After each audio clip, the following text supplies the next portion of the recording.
Good evening, everybody. Welcome to the Revolver announcement live stream. I hope you're all well. How are we all doing? Well, what a day it's been. What a day it has been. What a few days it's been, in fact. It's all kicked off. It's finally happened. The Beatles Revolver Super Deluxe Edition has been announced, coming on October 28th. So, as I've said before, I wanted to put together this live stream just so that we can get together, have a bit of a chat about what's been announced. Do we understand what we're getting in the track listing? Do we understand the configurations? Because they're a little bit different to normal. And let's just see, what do we like about what's been announced? What don't we like? Don't all hit me at once with that. But there's certainly a couple of controversial elements to this, definitely. But what I want to do first of all, apart from all the hellos, how you doing? There's a couple of other things I want to cover. And then I'm going to go straight into Revolver. First of all, I want to say a big thank you to absolutely everybody, because yesterday I hit 10,000 subscribers on YouTube, which is ridiculous, absolutely insane. I planned on 10 originally when I started doing this, so 10,000 is ridiculous. Thank you to each and every one of you. You are awesome. I love this sort of little community that we've got going here, especially on live streams and such, like where we can all get together and talk about things like this. So let's get that out of the way. That's done. Thank you very much for that. And yeah, I want to talk, first of all, in terms of Revolver, I want to cover some of the facts, the factual information. This is what we're getting. This is what it looks like. And then I think we'll have a bit of a free-for-all in terms of what do we think about that? You know, what's our opinions on it? What's good? What's bad? What don't we like? What do we like? But I appreciate that a lot of people are probably quite fresh to this because it's only just been announced today, even though we've kind of seen it coming. It's been the headlights have been blaring out in our faces for a while, but it's only been announced today. The official track listing and the configurations have only come out today. Many of you will have been working all day. I've put in a full day's work today, as well as trying to think about all of this. So yeah, I'm going to cover a few factual bits and pieces first of all, just to make sure that we're okay with that. Then let's hit with the opinions, folks. So hello everybody. Hi Andrew. Thank you very much for everything you're saying. Bruce, are you all sitting comfortable to square in your body? Then I'll begin. This all began once upon a time in 1966, when the Beatles released their Revolver album on the Parlophony label. Let's not do the whole live broadcast as Professor Stanley Unwin, shall we? So, facts. What do we know? 28th of October, the Beatles Super Deluxe Edition will be released. So, as expected, we have got a brand new remix done by Giles Martin and Sam O'Kell, as have done all the previous remixes. This one's been a bit different, though. We'll talk more about this later in terms of the fact that, you know, this might not have happened at all were it not for Peter Jackson and his amazing demixing technology. I certainly want to discuss more about that later on. But anyway, we've got a remix of the album. The first full song that has been released onto YouTube and I think various streaming sites is Taxman, and I believe that that's one where Peter Jackson's technology certainly had to be used for that. So we will be discussing opinions on the Taxman for those of you who have heard it. I haven't heard it as well as I would like to hear it, and part of that's linked to why I'm in this room. I'll come on to that later. I didn't want to be in this room tonight, but here I am. I'll talk about that later. So, configurations then. We have got the 5 CD Deluxe Edition. And it's not cheap. But again, we'll come on to that because a lot of you are going to have a lot of opinions over the price. The main thing I would say is don't panic over Amazon prices if you're buying from Amazon. Those prices are going to come down.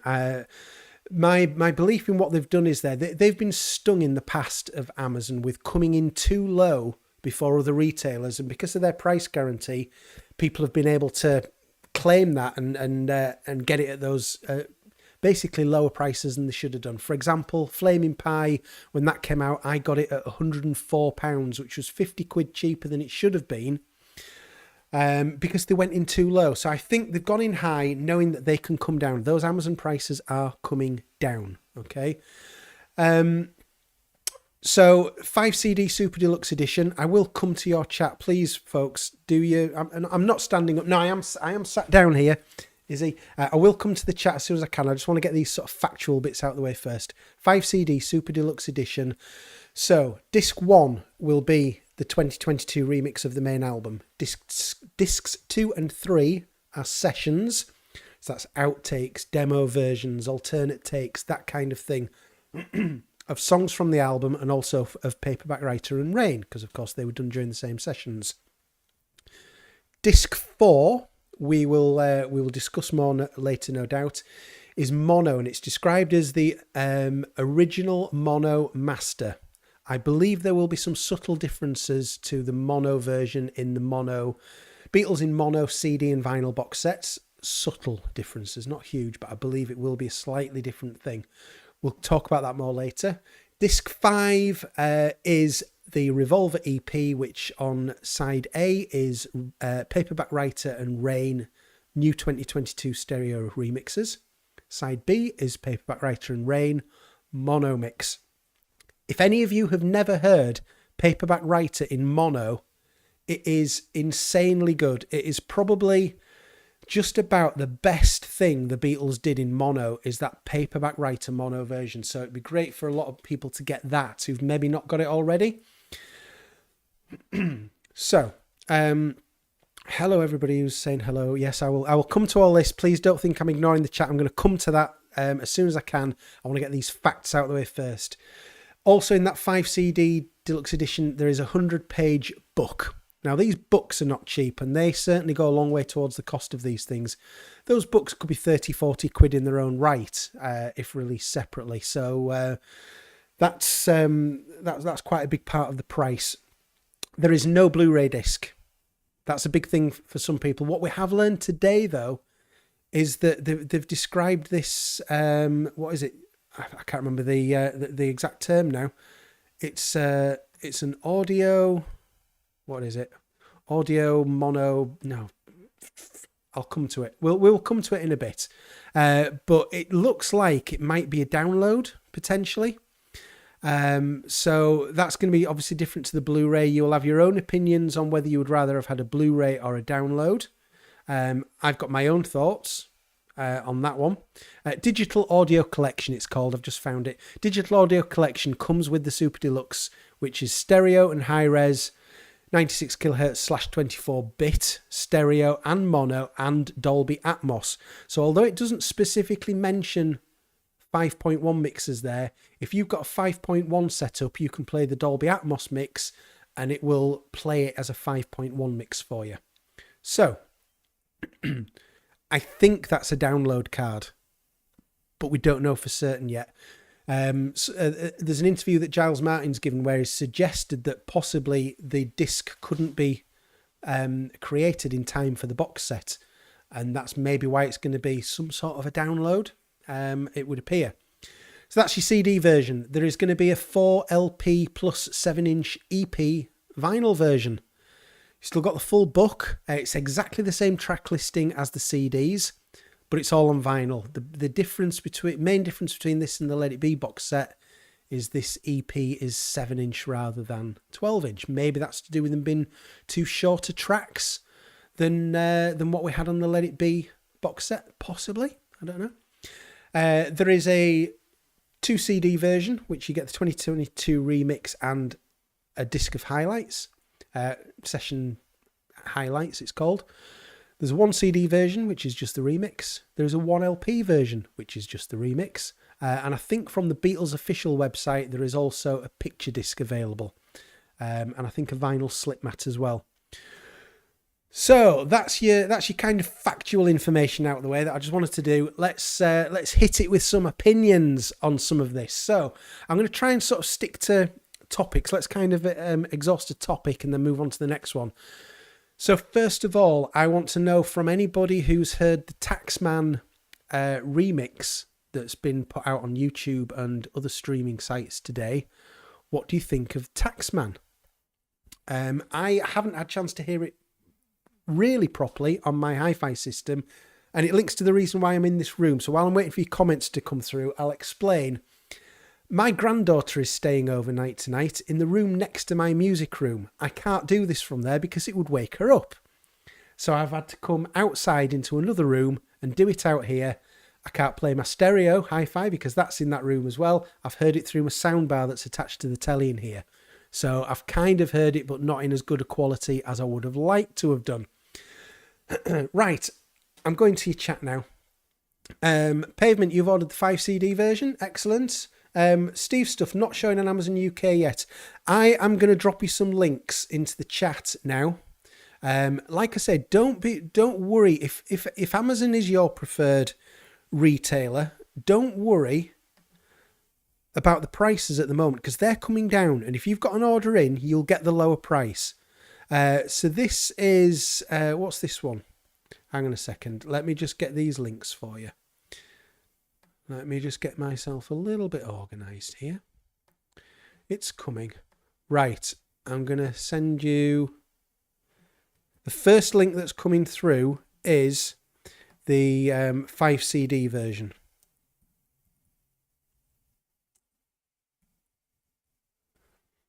Okay. The second link that's coming through is for the 4 LP plus 7-inch EP. That's your vinyl set.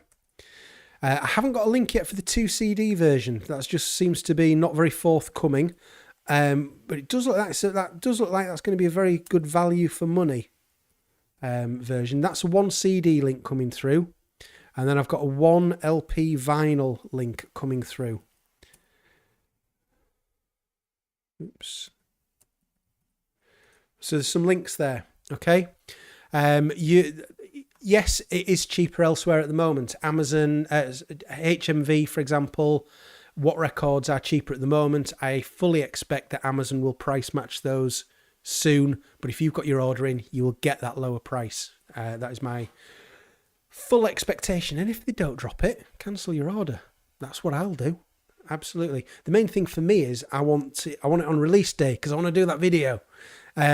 So I want to get it from where I can make sure I can get it on release day. Hi Sheffield and beyond, how you doing? You say I guess you'll be buying the 5 CD, 4 LP and picture disc. I won't be getting the picture disc. I have no need of the picture disc, but I hope those of you that get it very much enjoy it. Beetle Boy, you like the new Taxman, but you're disappointed that the picture disc is only on the Fab's website. Fair enough. Hopefully that doesn't preclude you from buying it. Hopefully you can get there. Alan's Music says the tweets you retweeted earlier did not seem to like it. What, those links? And I know quite a few people have used those links. Or do you mean something else? I'm not sure. Westfield 90, you just heard it. You just said Taxman 10 minutes before this stream. You liked it. Sounded loud and lots of high end, but didn't notice any new sounds like other remixes have uncovered. I did notice. I played it on just like a crappy little 20 odd inch TV speaker earlier, really crappy, but it did sound quite trebly. But you can't base any kind of sound review off listening to a TV like that. When I listen to it through this soundbar, which is better, it's a Harman Kardon soundbar, it's decent. I noticed Paul's bass. There's that great bass in Taxman, the do all that. I sort of noticed hints of that earlier in the song than I would have noticed before. I think a system that has got good bass, the bass is going to sound really good. If the bass doesn't sound so good, I wonder whether that's maybe the quality of the system. I don't know. Colin, the 2 CD version is on what records? Okay, good. Yeah, well, I've not. That's the first place that I've heard actually linking to that one. Then that's good. I would love to be able to pronounce your name, but Mutothethan 05? One of the sparser tracks on the album, and maybe not the best track to advertise the new mix. I keep forgetting I can do this. Let's do that. But nothing sounded like it had been digitally separated, so all good with me. I wonder if they've specifically chosen this to go with because it's the one that I believe they needed to use Peter Jackson's new technology on. And therefore, it's like, look at what we've been able to do that we wouldn't have been able to do before. Giles Martin has said they would not have been able to do this remix without Peter Jackson's technology. So maybe they wanted to highlight that. I don't know. Excuse me. Okay, what else have we got coming through in the chat? I'm going to go to the bottom of the chat so that I can keep it to comments that have just been made. Like I always say, if I've missed yours out, I'm almost certainly not ignoring you. Nobody here seems worthy of ignoring. Type it again and I'll try and get to it. Lima, you're not late to the party. We've just been doing a bit of housekeeping. We've been talking through the configurations. There's plenty to go yet. Tyrone, hi Tyrone, it's the Beatles, you're happy. Hi Chris Hickman, HMV have got the 2 CD as well. Good. What will be the other singles, do you think, says Ricardo? Good question. You'd have to imagine, I understand there's going to be 4 preview tracks that we'll get to hear before the album is released on October 28th. So we know that Taxman's one of them. I understand that these 4 tracks are from 3 different singers. So somebody's getting 2. Tomorrow Never Knows would seem a good likely bet. Maybe Got to Get You Into My Life. Maybe Eleanor Rigby. So maybe Paul's got 2 there. And then the other one, what would the other one be? Maybe Yellow Submarine. But I don't know. We will see. Lima says, Taxman's great. I haven't heard the Atmos remix, but the stereo remix is phenomenal. Excellent. I think they've just... Everything seems a bit more balanced from what I've heard on my soundbar in here. It just feels like a more natural stereo remix than what we've had before for the Beatles Revolver. Mozart is here. The party can start. The party can start, everybody. Get your party hats on and your party poppers out. Music sound gear. Whoops, sorry. Music sound gear. I want to come to your comment. So this is something I wanted to talk about. You say, I for one am not upset about no Blu-ray. They never had all the tracks from all the discs anyway. Fair enough. So if you were to play, for example, a 5.1 or the high-res through a Blu-ray player, then presumably those people are going to be maybe quite upset that there is no Blu-ray here. As I said earlier, my understanding is it was kind of a production issue. Giles Martin suggested perhaps that the discs weren't going to be ready. So does that mean that it's going to be coming on a download? It looks like from this description that they've given us of the what they call the digital audio collection that comes with the deluxe set, that maybe it's going to be on a download. Now, personally, for me, a download is so much easier. Like Paul McCartney does in his archive collections. I can download the files, I can stick them in my iTunes library, I can upload them to my streamer, bang, I'm away. Fantastic. If it's on a Blu-ray, I'd rather not mess around with a Blu-ray. I also hate having to try and rip lossless audio from Blu-rays. It's a right pain in the backside. So for me, if it is a download card, I'm really happy with that. But I understand a lot of people won't be. Alan's Music says how to play any Atmos download. Whoops, get that back. I would have to defer to people in the chat for an answer on that one because I don't have any Atmos capability, so I've never really looked into that. So I'm not the person to answer that. But hopefully somebody can. If you can tell Alan's Music how to, if it's a download of the Atmos files, how you would play those. Let us know. Will the download be available with the vinyl box set, says Craig. Let me just have a little shufty at something here, and I will tell you in a moment. 5CD.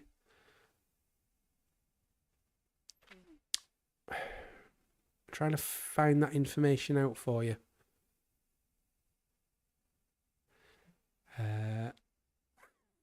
I'm not sure that it does. I think that just comes with the CD version, but if somebody knows different, let us know. Alan's Music says, can you copy it to USB and play it on TV? Don't know. What do you use to rip Blu-ray, says Martin? Well, that's a good question. I have ripped a few Blu-rays, but unfortunately, the software was like on a 30-day evaluation, and unless you reformat your computer, you can't use it again. So I, at the moment, would have to probably spend a load of money to do that. If you've never done it before, you could download a couple of bits of software. I can't remember the names offhand, and you could probably do that for 30 days and maybe spend those time in those 30 days ripping any others that you've got before the 30 days runs out, if that's the software that you've got. I want to show you, folks, I want to just go to the Beatles announcements and just make sure that we understand what's on the announcement that they've come up with today. So, I've got a window here, a window of opportunity. So this is thebeatles.com. This is their announcement, okay? Revolver album presented in new stereo and Dolby Atmos mixes, an original mono mix expanded with never before released session recordings and demos, paperback writer and Rain EP.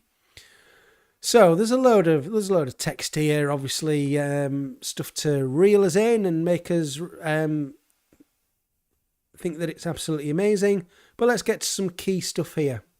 October 28th will be released worldwide in a range of beautifully presented, newly mixed and expanded special edition packages.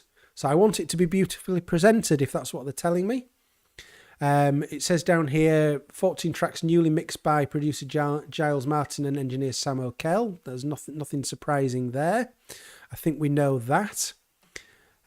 So all the new Revolver releases, whatever configuration you get, it will feature the album's new stereo mixed, sourced directly from the original 4-track master tapes. So I think this is why they've had to use Peter Jackson's technology, because 4 tracks, they've had to, in some cases, they've had to squeeze more than one thing onto a track. So Peter Jackson's demixing technology, which he used in Get Back brilliantly, now allows them to do that kind of thing. And I read that Peter Jackson apparently is only letting that software be used on Beatles projects at the moment, which is quite fun. So here we go. It mentions about the Super Deluxe Edition. 63 tracks, digital audio collection. This is the thing we've talked about.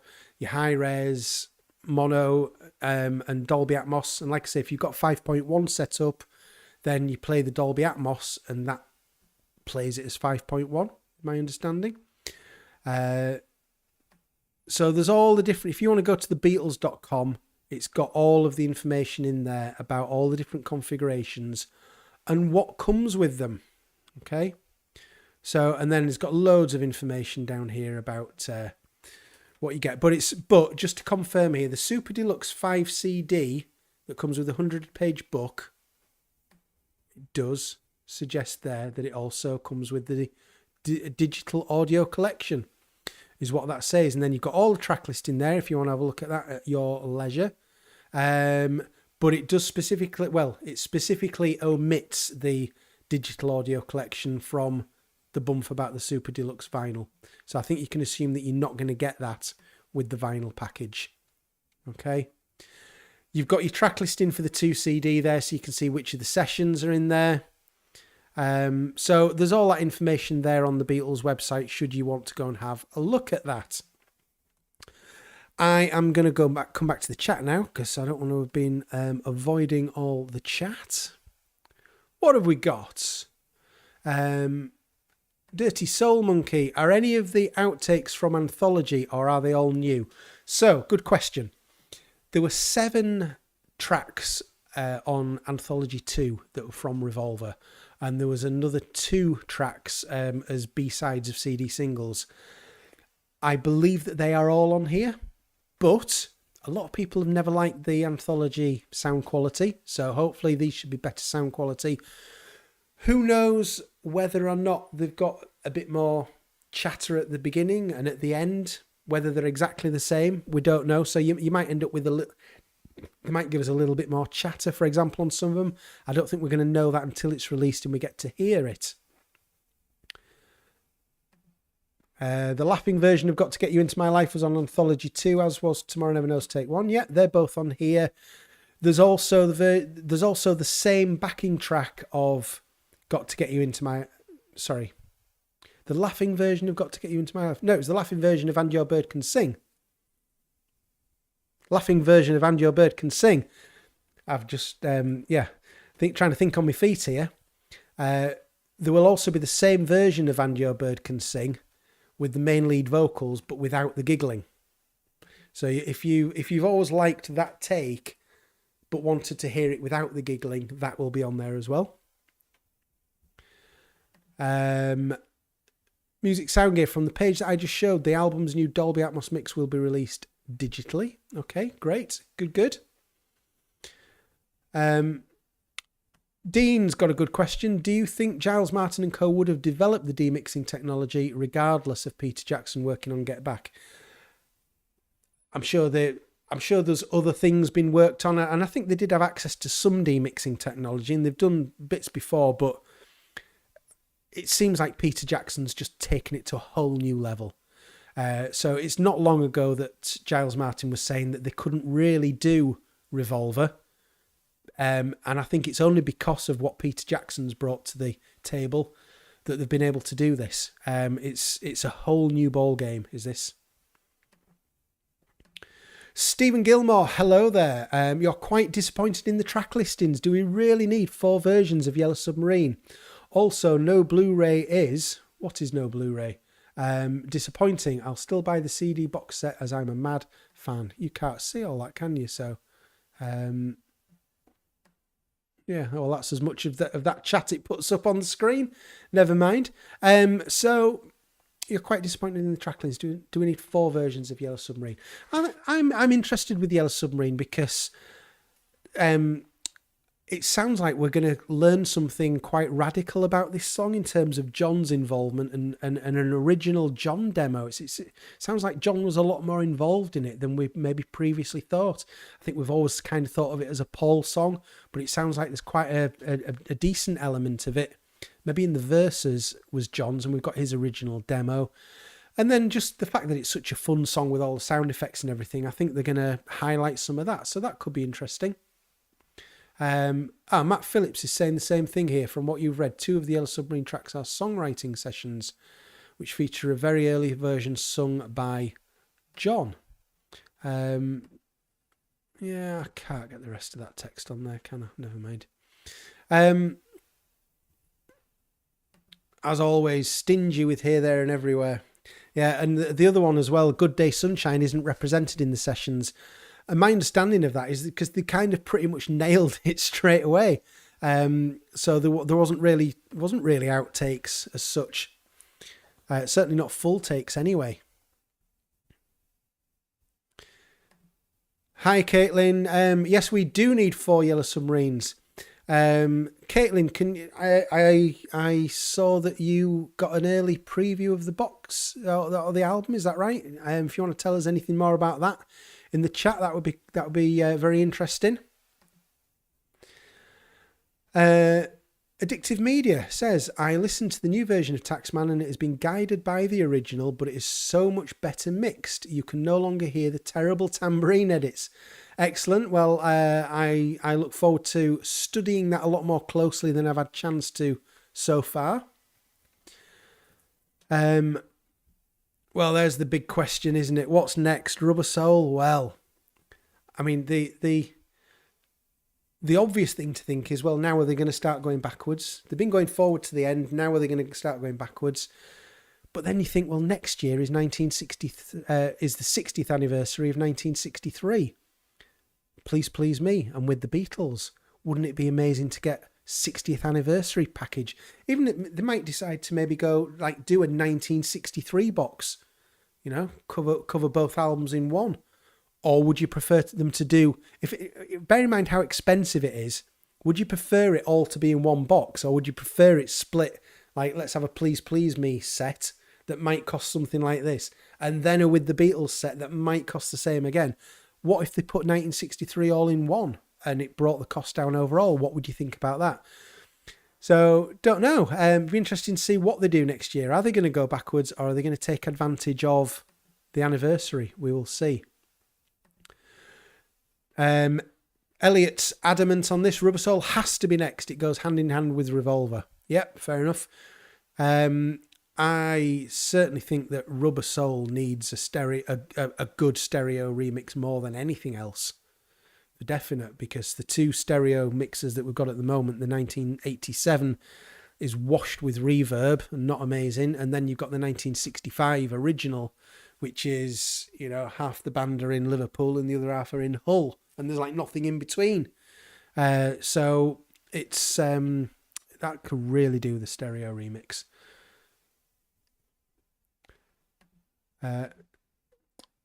It is not AAA. It is not AAA. It's digital transfers from tapes. Yeah, there's nothing here that is going to be all analog.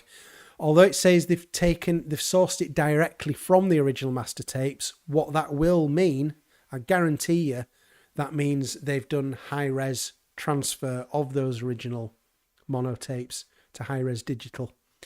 It's the mobile fidelity controversy all over again, but no, they are not going to say it's AAA anywhere, because it isn't. Definitely not. Jeremy comes up with a great point here. Don't forget the Star Club tapes. Would love to hear what Peter's AI tech could do with that. I honestly cannot believe that they won't be looking into that. They've got to look into it, because, the reason... If you think about what John Lennon said about the Beatles as a live band, he was always sort of very much of the opinion, in Hamburg, that was when the Beatles were the best live band.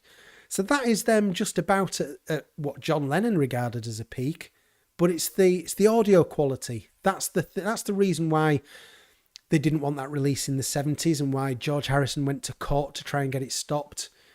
If they can get that sounding good, a good sounding copy of the Beatles, theoretically according to John Lennon at their peak, you've got to look into it as an absolute minimum. Surely. I can't believe that they won't. What else have we got? I'm going to go... Let's have a look back down near the bottom of the chat.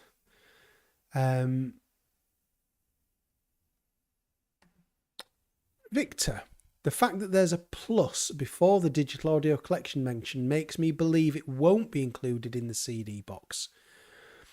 Interesting. Let's go back and just have a little look at that and just see if we can pick apart. This is the nitty gritty that I wanted covering tonight. Do we understand this? Are we clear? And we're maybe not clear.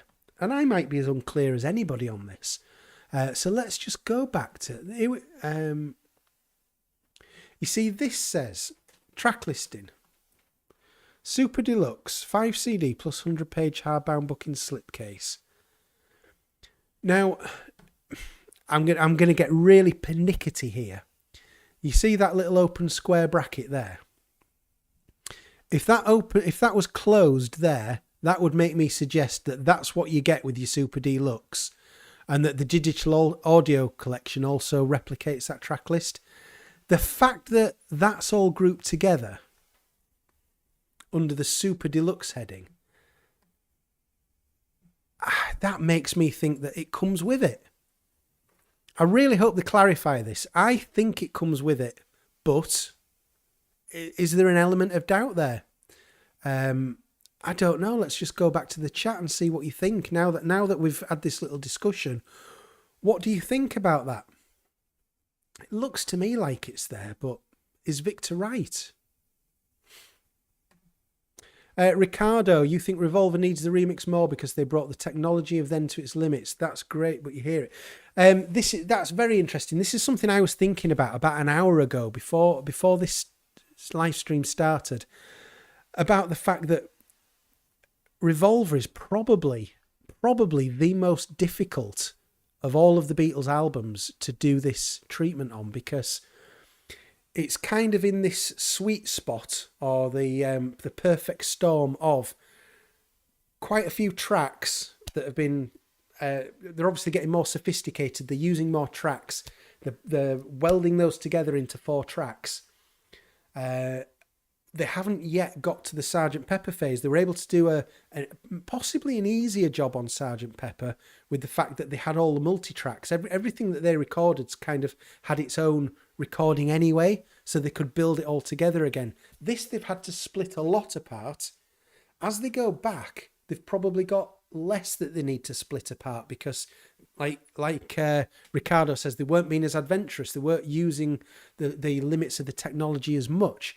So I suspect this is right in that sweet spot of they hadn't gone to sort of big multi-track recording like they had with Sgt. Pepper, but they were also cramming a lot more onto the tracks that were there. So yeah, maybe Revolver is a really difficult one for them to have done. Has anybody been mentioning about whether or not you think we're getting that digital audio collection in the deluxe CD box set?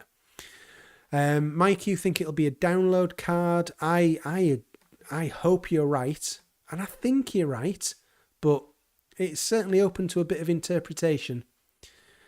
Mike says Zeppelin did the same, 9624 via download code included in the box. Because the thing with the download code is if they didn't know that they were going to be able to have a disc ready in time, that's why when Ringo showed a video, hopefully a lot of you have seen this video that Ringo showed a couple of days ago where he showed the box. He was all peace and love, this is coming in October, it's a Revolver box set. And on the back it shows the 5 CDs, but it doesn't mention Blu-ray anywhere. So they probably couldn't print it, but a much easier thing to do rather than have to change the boxes because you've suddenly realised you've got a disc ready, slip a card in. Just slip a card in. You can also, on the hype sticker, you can maybe say it includes download card. That's a lot easier and cheaper to change than having to reprint all the big boxes on the that encase the set. So I hope it's a download card. I really do. Alan says must be a card as not listed separately. I really hope so. So I hope they clarify this at some point. Is it a download card? And I'm sure that question is going to get asked so often that I'm sure they will. No, we're talking high-res downloads here, not MP3. Download doesn't have to mean poor quality. And it's like with the Paul McCartney archive collection. When you get a download card with the deluxe box sets, that is the high-res version. It's better than CD.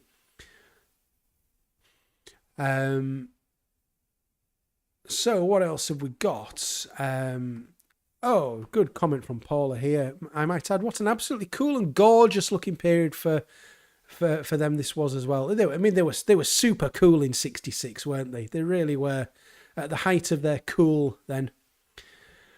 Cheaper to produce cards than discs too. Yeah, absolutely, Mike. A good friend of mine, Ben, I don't know if he's here. He sometimes is on the streams. He said something that I thought was quite interesting earlier to me. I had a chat with him earlier today, and he said, maybe they could include a QR code inside the box, and then if they want to include extra things, they can have it so it's accessible via the QR code. You'd still have to have a code that you enter to make sure that they only use downloads once. But maybe they could do something via a QR code and just put some information there for people. Why not the videos? Damn it, says Carlos. They've never been particularly keen on putting a lot of video into these sets, have they? They started off with a decent bit on the Sgt. Pepper box set. They had that 1992 making of documentary for the 25th anniversary. But other than that, they've not really wanted to go down that route. Paul, you don't know how to play 5.1 via downloads. Again, I'm not the person to answer that because I don't have 5.1 capability, so I don't know. But if anybody can help Paul out here with a comment about how would you play 5.1 via a download, I guess if you've got a streamer, would it have to be capable of streaming 5.1? I'm not the person to answer that question, so if anybody can help Paul out, please do. My phone? I thought my phone was ringing. You mean my phone? Yes. Just, I quite like that. Yes. I love mono because I'm usually listening through one earphone on my bike. That's very dangerous. Road safety. But, well, I mean, it's a good point. I used to listen at work in the days when I used to go into an office. Blimey, to work. That's a long time ago. I often used to listen in one ear. And so you couldn't listen to like a 1965 Beatles stereo album, for example. Philip likes the new Taxman mix. Excellent. What did you like about it, Philip? Let us know. Victor. So it's Victor who raised the query earlier about the download code. Let's have a look about the digital collection.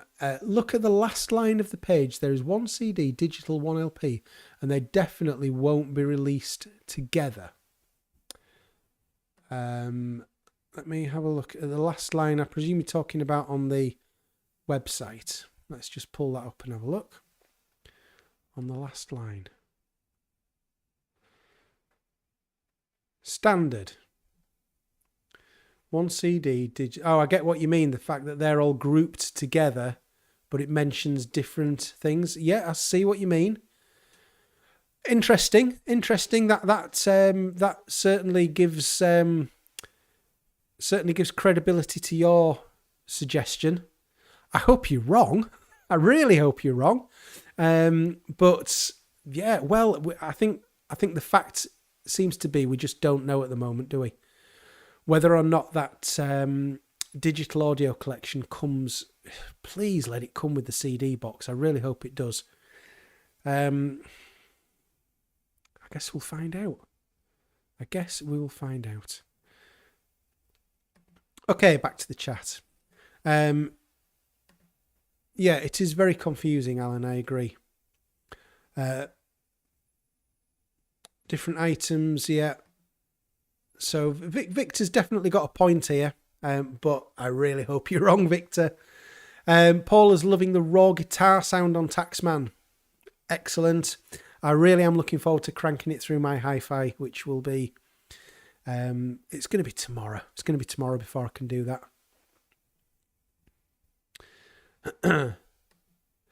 James, I'm going to admit I'm not familiar with that. I don't get too involved with bootlegs, and it's not any sort of moral high ground thing or anything like that. It's just literally I haven't got the time. All the official releases just take up all the time I've got, and I ain't got time to investigate all of those. So I don't know about that one. Is it good? Yeah, Disney say there's no market for extended cuts. Well, Disney can bugger off. Not interested in their opinion on that. They're wrong. They are wrong. Hi Claire, what song or outtake am I most looking forward to on the new remix? Good question. I'm looking forward to hearing... there's going to be Rain at the proper speed. So Rain was slowed down. So it'd be nice to hear that at the proper speed. I'm really excited to hear the Paperback Writer first takes as well. So that'll be good. John's demo of She Said, and also John's Yellow Submarine. What was John's vision on Yellow Submarine? It sounds like I've heard somebody describe it almost like a sort of a Birds folky type song. Maybe it's like a Rubber Soul kind of vibe to it with John's original demo. So that will be they're ones that I'm really interested in having. Matt agrees with Victor. Yeah, okay. Well, it certainly looks like that's a valid way of interpreting it, even if it'll be a pain if that's right. Absolutely, George. Start by the Jam is, well, the bass line especially, isn't it, is just absolutely Taxman.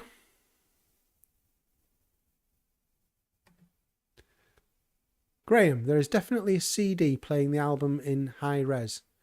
I'm not sure what you mean there, Graham. If you can just expand on that, because the CD can't play high res and there's no Blu-ray in the box. So just let us know a bit more about what you mean there, if you can. Yeah, Izzy, you also want the original demo for Yellow Submarine? Yeah, that should be very interesting. Very interesting indeed. What is my favourite version of Revolver that's ever been released? I love the original mono that was in the. I've got the mono and vinyl CD box sets, and I think that version's brilliant. I don't think there's yet been the perfect version of Revolver, because I think some of that was a little bit muddy. There's things that I'm sure will be improved on in this remix. There's other things in this remix where it may well lack the punch of the mono, so we maybe still haven't got a perfect version of the album. But people who've been invited to listening events, from what I've heard so far, have been absolutely raving about it. Or maybe they would, so that they get invited to the next one. Who knows?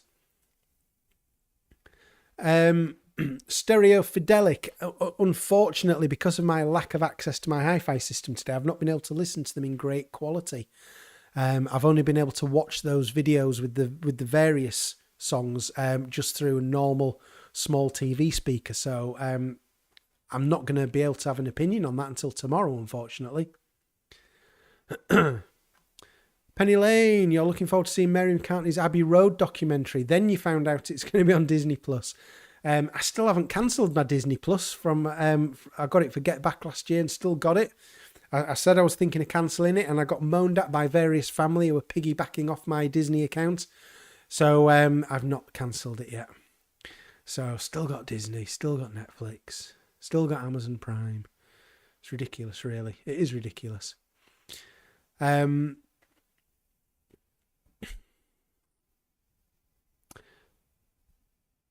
Bill says, I wonder if it was Ringo's idea for the 4-song EP. It's all he does now. Very good.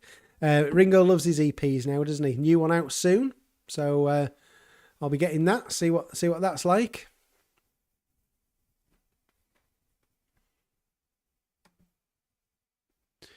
Daniel, the joy of hearing the outtakes on the Super Deluxe Editions, discovering that all of the Beatles has more input on music than I thought. So that'll make 4 Yellow Submarines worth it. Yeah. So finding out that John was a lot more involved than we previously knew that it was. So yeah, that's going to be great to hear that, definitely. For No One Take 10. Yeah, I'm just trying to think whether I've heard an alternate version of For No One before. So that's going to be really good. One of Paul's great songs. So that's going to be very interesting. I've just seen this comment here from Mike. I assume it's in relation to a conversation. You're replying to something. Are you talking about the mono version there? We've not really talked about the mono version yet that's in this set. So let's just talk about that for a second. So in the Deluxe 5 CD box and the 4 LP plus EP vinyl box set, there is the mono version. And let's just get the text of what it says about the mono version here. Where is it? LP1, LP2. Let's just find it. Deluxe. God, blimey. Where's the mono? Come on. Original mono master. Okay. Now, what they did with the Sgt. Pepper box set, the Blu-ray had a mono version. I think it was only on Blu-ray in the Sgt. Pepper set, wasn't it? And it was different to what was in the mono CD and vinyl box sets. It was a completely flat transfer of the original tape. There's the original tape. Convert it to ultra high res, stick it on the Blu-ray. Whereas with the mono and with the mono vinyl and CD boxes, there had been some EQ applied. It had been slightly changed. So I think the mono and the CD and vinyl box sets, the version of Sgt. Pepper has got a little bit more life to it than the version that's in the Sgt. Pepper box set mono. And I get the impression that it's the same here. So this that's in this box set, I don't think is going to be exactly the same version. It'll be the same mix, but it won't be the same mastering as what is in the CD and vinyl mono box set. It's going to be subtly different. Very subtle. It's not going to be night and day, I don't think, but they are not the same thing. Okay? Just to be clear on that. But for a lot of people, having a mono version is going to be great for maybe people who haven't got those box sets already. So who's excited about the mono version in these? Let us know in the chat. Again, this is conversations that you're having with yourself, which is brilliant. With yourselves, sorry, not yourself, which is great. 606-1 version of TNK of Tomorrow Never Knows. Is that the 606.1? Is that the matrix for the? Is it this version that that got pulled, and it's got the? Is it called RM11? I've never been quite sure whether RM is short for remix or reduction mix. But that mix is going to be on here. It's got a longer piano fade at the end. I think it's the ending mainly that's different compared to what you've got on the regular album. So yeah, that's going to be great to have. George, you still don't understand the mono version. Do you mean you don't understand what it is we're getting here and how it maybe differs to what's been out there previously? Or do you not understand what the appeal of it is? Can you just let us know there, George? And if I catch your reply, I will come back to it.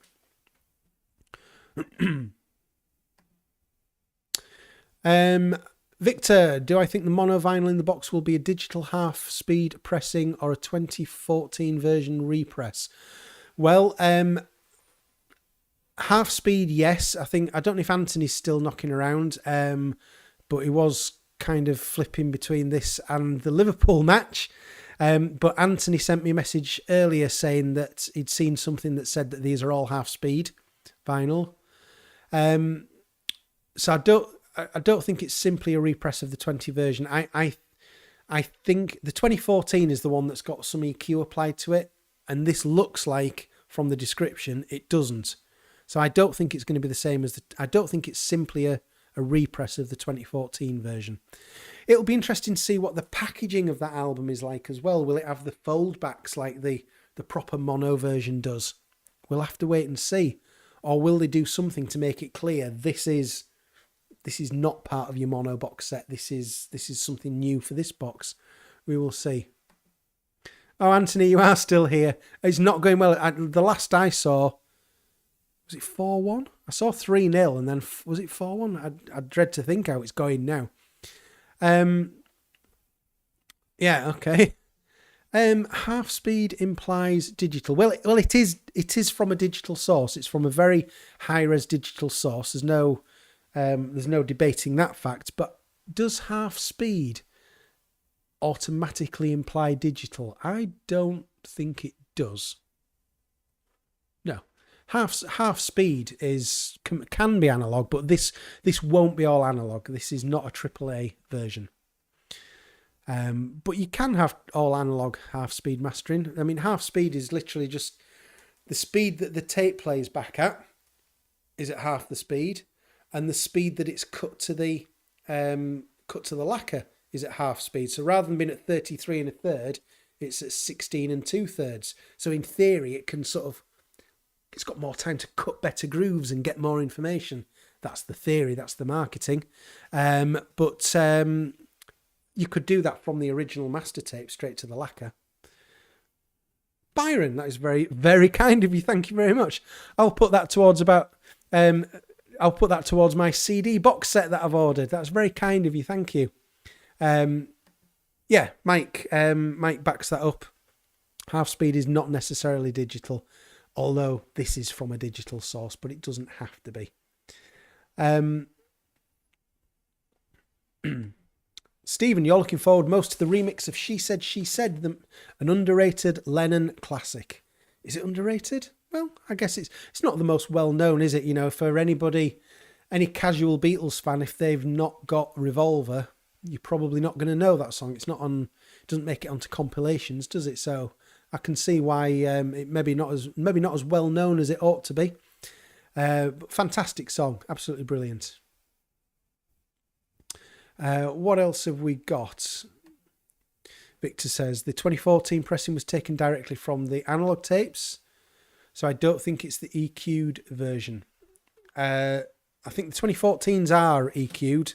From everything that I've read, I understand them to be. It was taken directly from the analog tapes, yeah, but you can still do mastering on it, can't you? That's my understanding anyway.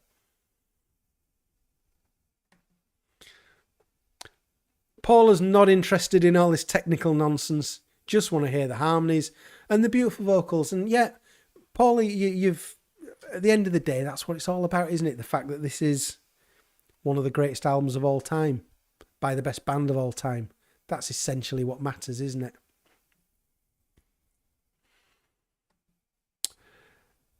That's She Said is actually Georgian bass guitar. That is traditionally been the understanding. There is a lot of debate around that now, very recently from, and I don't know whether we'll find out more in the book. Paul certainly seemed to think that he didn't play on it. He said he remembered storming out and that he didn't think he'd played on it. There are people who've done a lot of investigation into the tapes of what was recorded and when, that seems to suggest that the main sort of bass and drums backing track was recorded while Paul was present. So could it be Paul? So I think it's a little bit more up for debate than it used to be. It was certainly, that was the impression. Paul McCartney doesn't play on She Said. But there seems to be a bit of a debate about that coming now. No Guinness tonight, Claire. No, I've just got orange squash tonight. That's all. And no, it's not vodka. Mainly, I'm being good tonight. Hi P, how are you doing? Concerning the mono version, the 50th anniversary release of Pepper and White Album, both with the original mixers, this will be the same, and for sure it will sound good. Absolutely, yeah. So the mono version is not a remix. It is the original 1966 mono mix. It just might not be exactly the same by the time it ends up on the vinyl as what the 2014 versions were. We will probably see.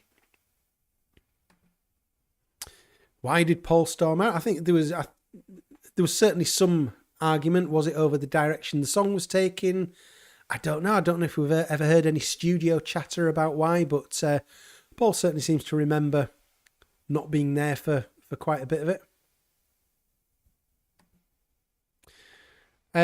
Lee, we've talked about this a little bit, so I don't know if you missed it, but nothing in this set is all analog. Okay. It's going to be, even though it says it's from the original master tape, that means they've taken it from the original master tape onto very high quality digital. There will be nothing all analog here. But at least they're not telling us that it's all analog like Mobile Fidelity did when they blatantly lied to us for many years. Anthony,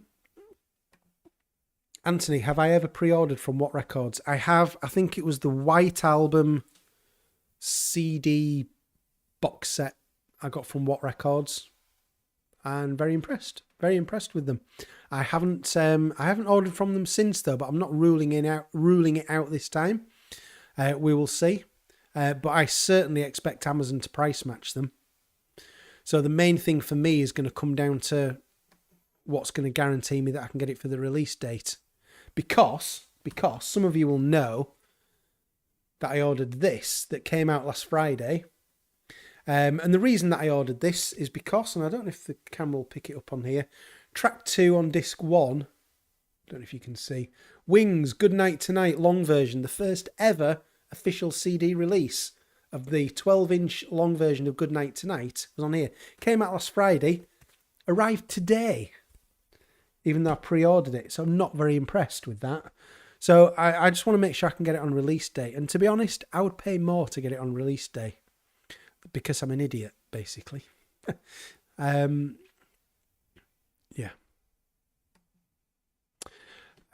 Mike, MoFi only let us believe their records were all analog. We assumed they never corrected us.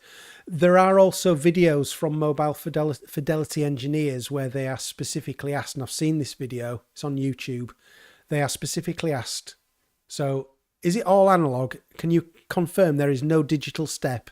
And they said, it is all analog, no digital used. So they have lied to us. And it's funny how people have been just not afraid to say how blatantly they've lied to us, because it's just beyond proven. Congerman, is it? I think the Kaleidoscope picture disc would be a great thing and not the original cover picture disc. Yeah, so I think they're using that for the Sessions disc, aren't they? Have I got a picture of that? Here we go. I've got these things. Preparation, folks. Here we go. So the original, that original version there that was considered, I think, for the album originally, that's used to house the Sessions discs in the vinyl box set. Does it also put it in the CD box set as well? It uses it, yeah, small version there. You can see there one of the Sessions discs will have that on as well. So, yeah, that's going to be nice to have that. It's a really nice image. Seal, you saw on the website that the Paperback Writer and Rain mono versions are remastered. Okay, good. They're certainly not remixed, but that's good that they're remastered. And I said it earlier, but there might be some people around now who weren't then. If you've never heard the mono version of Paperback Writer before, it's incredible. It is so much better than the stereo version. So I'm really pleased that we'll get that on vinyl. Well, we've got it on vinyl on the Mono Masters album. Nice to have it on that 7-inch as well.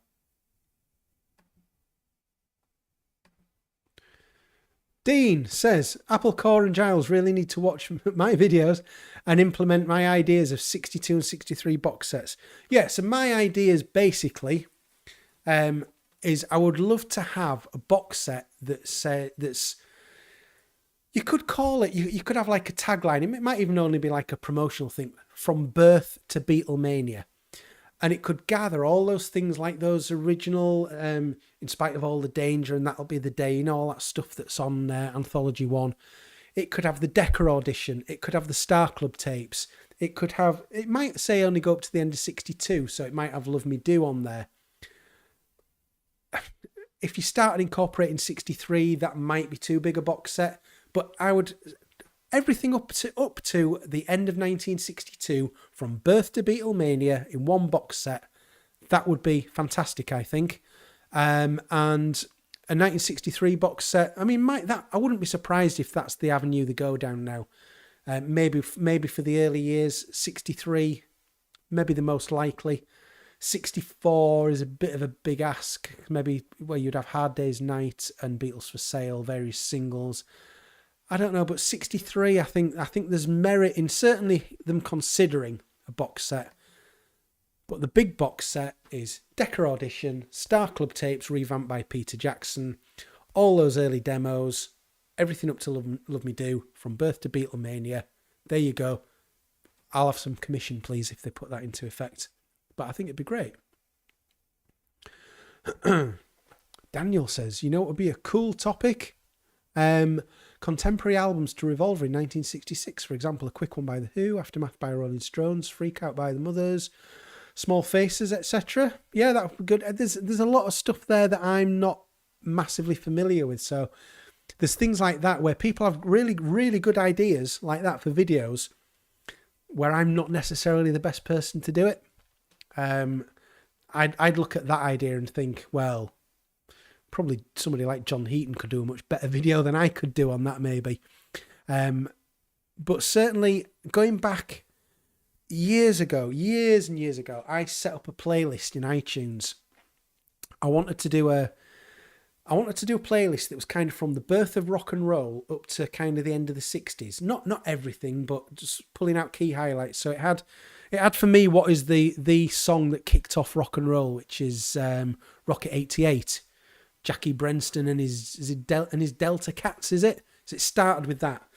And eventually it got up to the 60s, and I had Revolver in there. And there was just, around that time, Revolver was just, whoa. It was all chronological. It's like, this hasn't happened before. Tomorrow Never Knows. There's been nothing like this.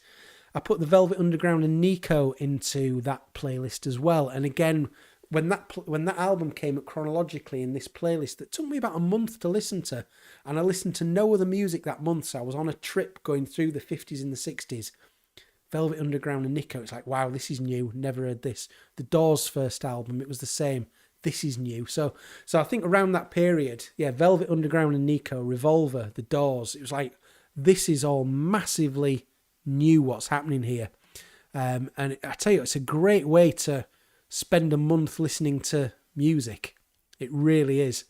Doing it chronologically like that, because I went through all the early rock and roll, and then I went through when it all went sort of a bit nicey when the American record companies sort of tried to move away from rock and roll, and then the Beatles hit and Dylan hit and the Beach Boys hit, and it all British explosion, and it all just changed, and then it started going folky, and then it started going psychedelic. What a trip it was. It was really, really fun to do. Hi Bernardo, how you doing? I tell you what, it's been really busy on YouTube over the last few days, but where it's really, really been crazy has been over on Twitter, where, you know, I try and get news out to you quickly on YouTube, but it's not easy because you've got to do videos, you've got to record videos, you've got to set things up. Twitter, I've been able to get so much news out about Revolver to people so much earlier than I can get it out on YouTube. So if that's of any interest, please head on over to, hang on, let me get my spatial awareness right, just underneath the Revolver album there, because things like this with news, I can get it so much quicker. And Bernardo's just reminded me because he's over there on Twitter as well. Pet Sounds, of course, as well, from that era. One of the greatest albums of all time. Victor's doing good with the comments tonight. A Variety interview from Giles Martin also suggested he just did an Atmos mix of Pet Sounds. Oh, I'd love to hear that. If I had Atmos capability, I would love to hear that. Imagine the instrumentation on Pet Sounds in Atmos. Would be amazing. Yeah, Graham, they've got to clean it up, and this is where surely they've at least put it to Peter Jackson. Can you have a look at these tapes? Is there anything you can do with them? And I just can't believe that they wouldn't at least ask that question of him.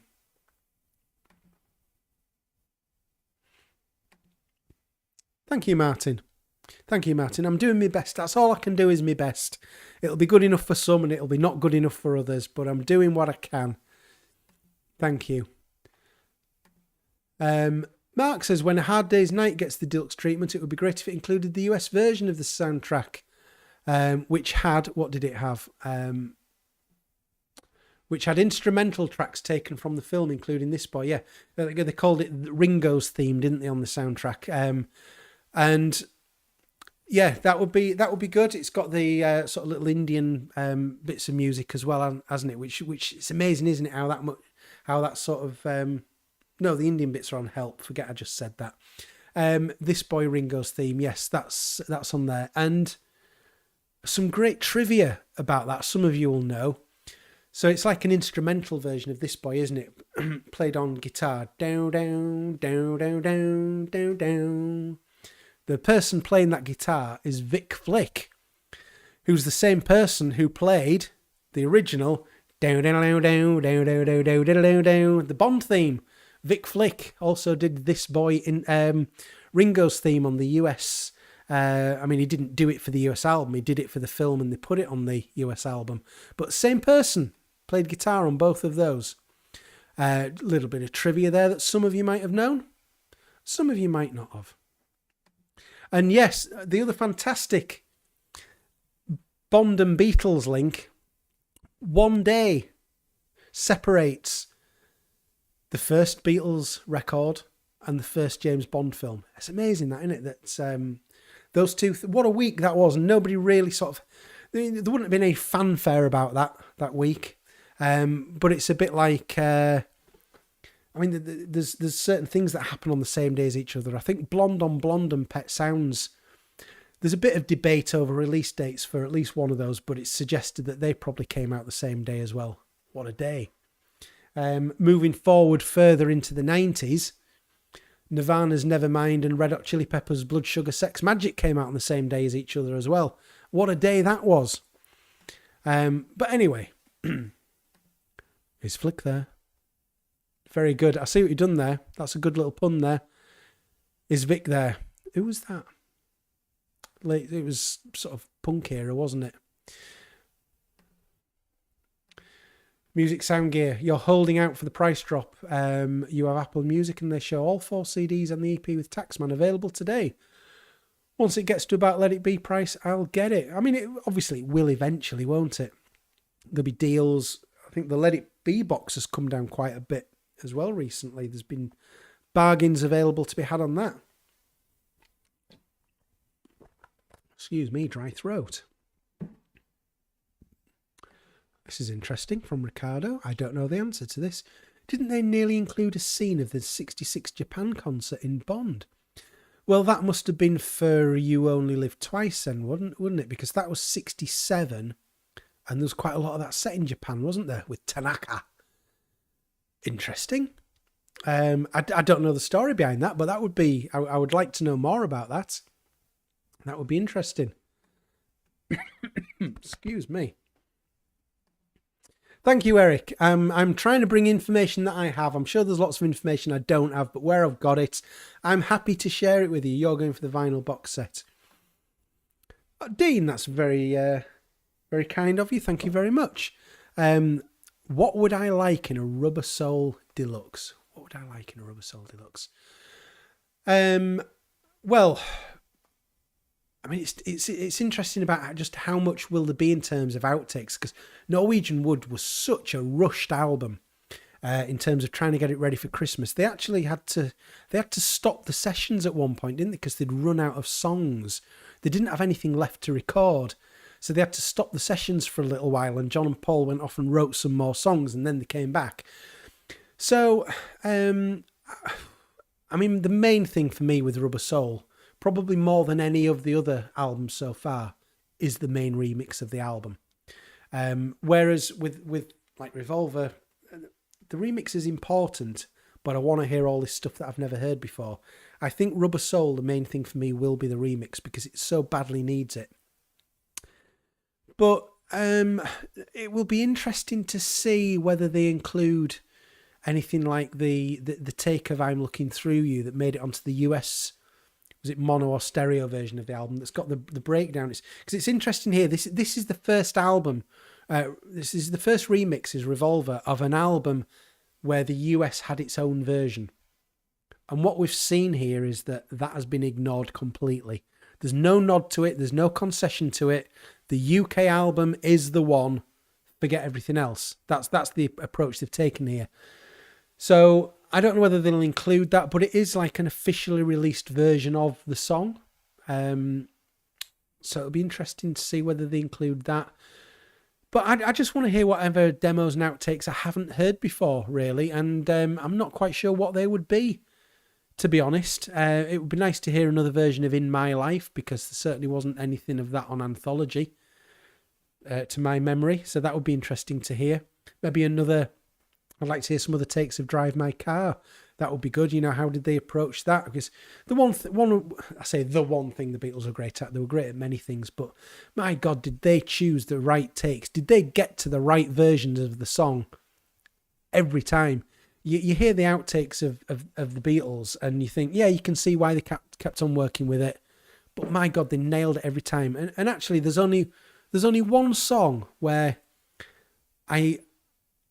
I'm not saying I question their logic. I'm saying I would love to understand what their thought process was. And it's a Revolver song, and it's And Your Bird Can Sing. So that initial version, the one that's got all the giggling on it, and if you take the giggling off, but that version without the giggling, that's pretty much the full song there. Now, I love the version that ended up on Revolver. It's probably better. So they did the right thing, I think, in changing the mind and changing the structure of the song. But what was it about that original version of And Your Bird Can Sing that made them think, nah, this is not right? Because it's damn great. It's fantastic. All right, they made it even better. But I'd love to know what the thinking was about why that version wasn't good enough. So I'm getting a little bit off topic there with Revolver when I'm answering a Rubber Soul question. But yeah, I think for Rubber Soul, for me, it's more about the remix than any of the others so far. Stan, you just got in from work, so you missed a bit. Revolver should be listened to as it was by 90% of the UK in the 60s on a Dansette record player. Wow. Yeah, I think we'd all be complaining about the sound quality then, wouldn't we, if we were all doing that? That would be different. Claire, that's very kind of you. Thank you very much. Thank you very much. I'm certainly going to be able to put a bit towards the CD box set here. No alternative front covers available to collect, says George. Good point. Good point. Well, there's that kaleidoscope one that we showed earlier. I'll bring it back up on screen again now. Up in the top right hand corner there, you see that one. That's really probably the only alternate that was ever considered. So that's in there. Let me just get rid of that again.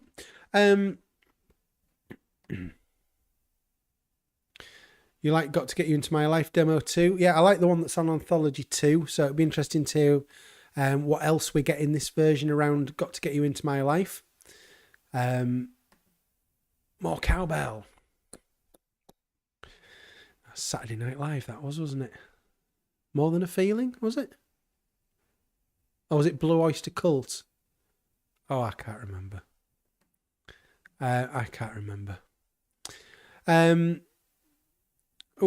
When setting up the production of the 5th James Bond film, You Only Live Twice, Cubby Broccoli hit upon an idea, says Ricardo. Right, okay, you've got more information. Here we go. Yes, I thought it must have been You Only Live Twice. Beatles happened to be playing concerts in Japan from June 30th to July 2nd of 66. Broccoli was asked to make a verbal agreement with Brian Epstein to include part of the Beatles concert in the show. Well, that would have been fantastic. What a shame that never happened. Jeremy says the original And Your Bird Can Sing sounds more birdsy, more folky, like a Rubber Soul track. Yeah, I heard somebody else mention, or it might have even been you. I might have heard you say it somewhere else actually. That could that be the reason that maybe did they think, oh, hang on, this sounds, because the Beatles were always leading from the front, weren't they? They didn't want to sound like something that another band had done. Did it maybe sound a bit birdsy-ish? That could be a good reason. That could be. Yeah, Don't Fear the Reaper. That was it. More cowbell, wasn't it? I was getting mixed up with More Than a Feeling there. Blue Oyster Cult. Don't Fear the Reaper. More cowbell. Yeah.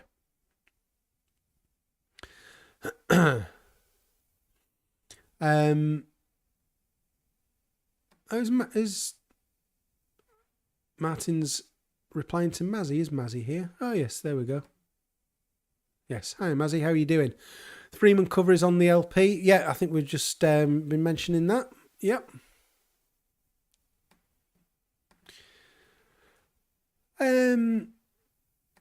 Rainblaze, you think it was more George Martin that made the call on which take was it? This is brought home on the video of the recording of Hey Jude where George Harrison was chewing his ear off. Yeah, maybe so, but they certainly got to the right take every time, didn't they? And that's what made it so confusing about the Glyn Johns mix of Let It Be that we finally got a proper copy of last year. And you just think, now that we, some of the versions of songs that he chose are kind of baffling. You think, well, there was clearly better versions of those songs available.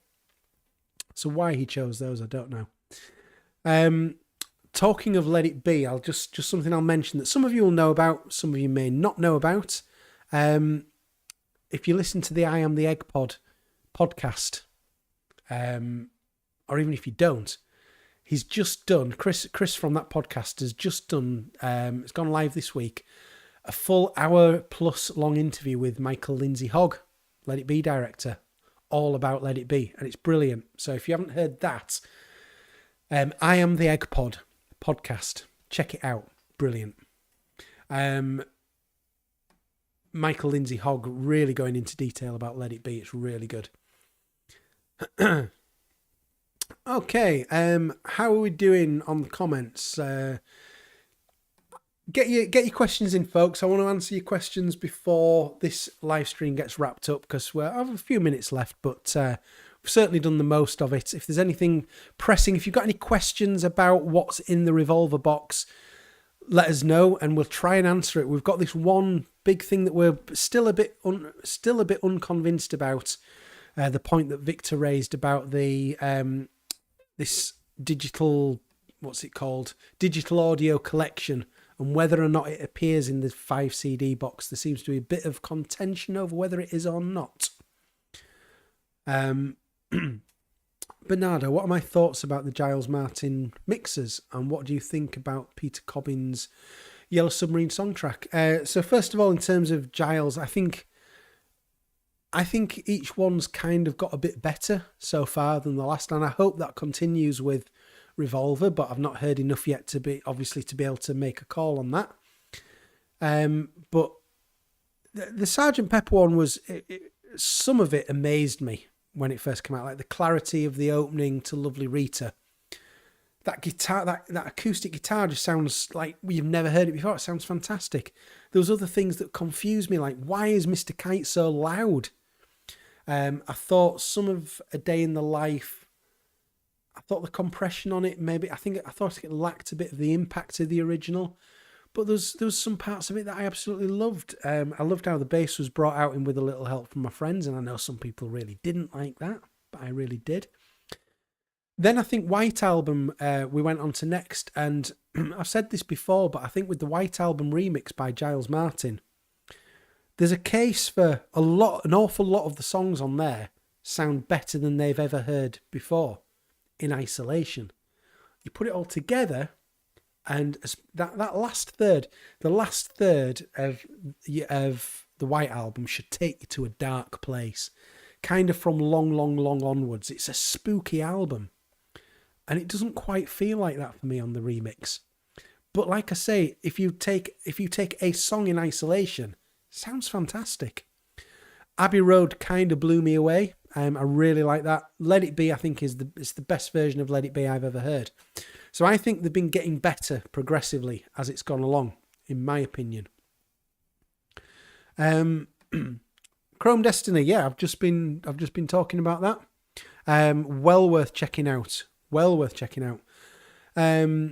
Some guy or female on the internet, hello, you've just joined. What are we talking about? Well, we're just finishing. No, we're not. We're talking about Revolver. Anything you want to talk about on Revolver? Have you got any questions about the release? We will try and answer it. Is there anything you're particularly looking forward to? Anything that you don't like about it? We seem to have gone a little bit James Bond as well lately. The Beatles were name-checked in Goldfinger. Yeah, drinking champagne at the wrong temperature would be as bad as listening to the Beatles without earmuffs. That's just before he got coshed over the head, wasn't it? When he was getting that bottle out of the fridge. Artwork thoughts. There's a good question. We haven't talked about the artwork much. Do you like the black border? I don't mind it. That's not gonna worry me. Should the lid of the box be white? Again, I'm not fussed either way, really. I know certainly the underside bit. So that if you had the box held in your hands like that, the underside is definitely black, or certainly very dark grey, at least. But it looks pretty black. That's fine. I have no issue with that. Personally, I don't get too hung up over that kind of thing. If there's a border around it, or if there's an archive collection stripped down the side of a McCartney, I'm not too fussed about that. I'm more bothered about what's inside. It does seem to me, though, so far, that what they've done is, I think where they've been able to, where it's been appropriate, they've gone away from the square CD box set. So for the White Album, obviously it's a blank cover. You can have it any shape you want. For Let It Be, so long as you've got those 4 images, you can have it any shape you want, and they did that.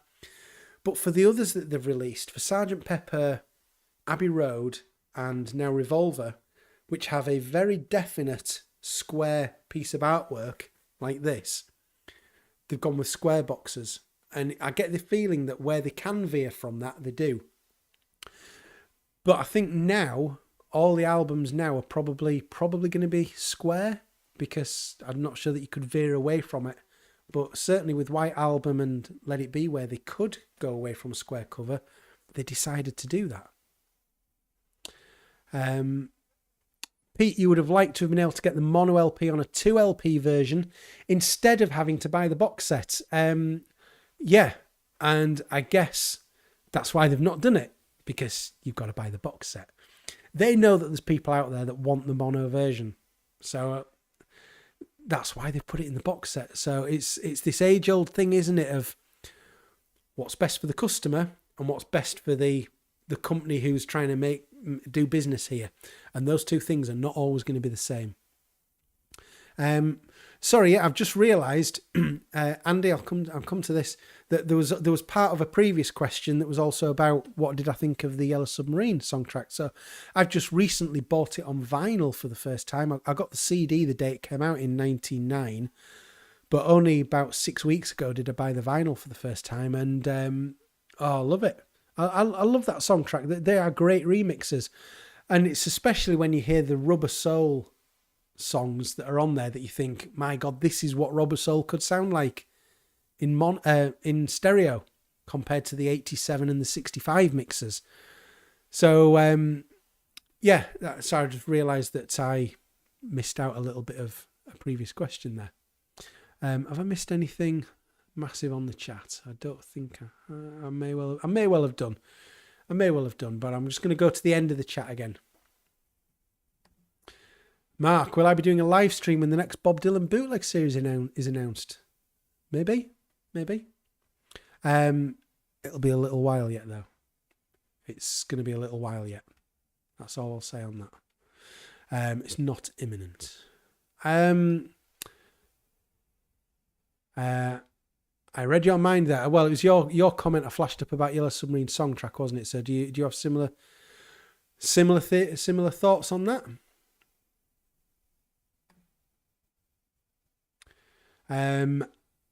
There's been a conversation there that you've been having between yourselves, which is great, but I don't know what you're referring to there. So, but yeah, I'll certainly say that remix and remaster are two completely different things, and the two things should not be confused with each other because they are not the same.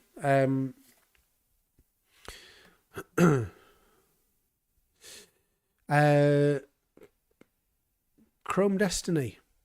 It's interesting with the past box sets, the big appeal for you was the outtakes. This time it's the remix. So like I've been saying about Rubber Soul, that for you is the thing on Revolver now. Okay, great. What's this one? Blast from your past. Pre-order for Super Deluxe on one site is $115 pricey. You can get it a little bit less than that. Amazon's a fair bit more than that at the moment, but like I say, those Amazon prices, they are coming down. There's no doubt about that. There's no way they're going to allow themselves to be outpriced by other retailers. Not a chance. Kofola? What is my favourite album? Big question. When push comes to shove, I've sort of got two answers. My favourite album. Okay, the question that you've asked is what is my favourite album? I would have to say Sgt. Pepper is my all-time favourite album. If it was I'm moving to a desert island, weirdly, I can have a hi-fi system with me on this desert island. I don't know how that works. But I can only take one album with me to listen to for the rest of my life. What's it going to be? That's the White Album. Because it covers all the bases that I need. It's all on there.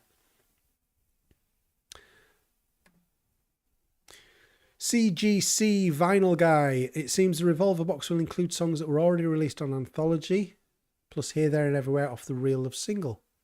Yep, they're on here. They're on here. Let's cover this. This is a point that a few people have raised about the fact that Good Day Sunshine isn't on here in any kind of outtake or demo form, and it seems to be that backing track for Good Day Sunshine that's on Revolver. It would seem to be that's the only full take they ever did. How annoyingly talented were those guys? I think there were another couple of takes, but potentially not full takes. They might have broken down quite quick. But there only is one backing track for Good Day Sunshine, and that's the one on the album. So it's their fault for being too good. Jeremy, that's very kind of you. Thank you very much. I much appreciate that. Thank you. I think the other thing to sort of consider there is Had the Beatles known that 50, 60 years later, all of this stuff would be sold for ridiculous amounts of money, you'd think that they'd do a few extra takes because, they could have included it in there. But of course, they wouldn't have known that anything like this. They wouldn't have known that people would still be listening to this nonsense 50, 60 years later. Crazy. It is crazy.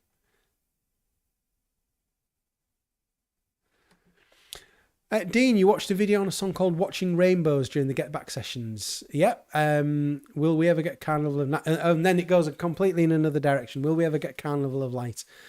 Yeah, that Watching Rainbows. Somebody else asked me about that earlier on tonight. Did they think we'd get a release of Watching Rainbows? And well, you'd have to assume last year was the main opportunity for that. If it didn't happen then, when's it going to happen? Will it be in years to come when maybe everything just gets dumped on the internet in some subscription form?